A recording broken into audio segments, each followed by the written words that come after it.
नमस्कार, प्रणाम। हम सिंगर चुलबुली काजल और यह की आवाज की भैया कि सवरिया बन गईला तू चुपकी से का कईला तू मन की सवरिया बन गईला तू चुपकी से का कईला तू नस नस में तू गईला समा नस नस में तू गईला समा डाल दिला परेशानी में गजब के रोग धरा दिहला ए राजा हमके जवानी में गजब के रोग धरा दिहला ए राजा हमके जवानी में मन की संवरिया बन गईला तू चुपके से का कईला तू नस नस में तू गईला समा नस नस में तू गईला समा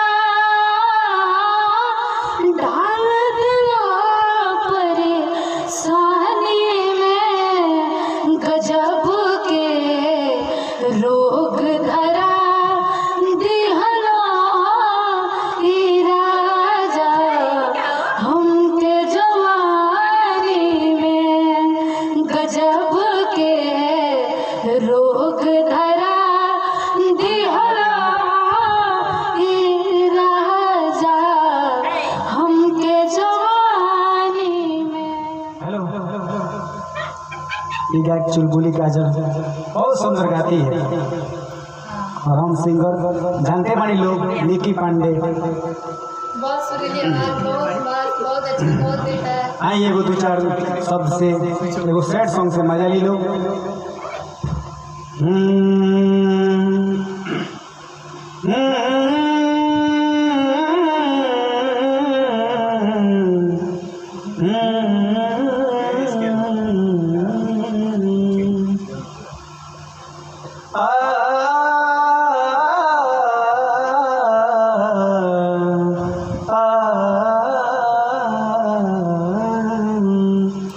कि तोहर याद ही बहुते आवेला रतियों में हमके रुलावेला कि तोहर याद ही बहुते आवेला रतियों में हमके सतावेला जिंदगी जिए मिला गेला बोझा तोहरे मुहरे लौके अखिए के सोझा जिंदगी जिए मिला गेला बोझा तोहरे मुहरे लौके अखिए के सोझा।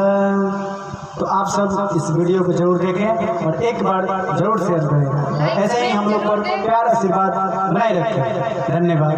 हमारे बाबा का चैनल है महेंद्र नाथ फिल्म्स।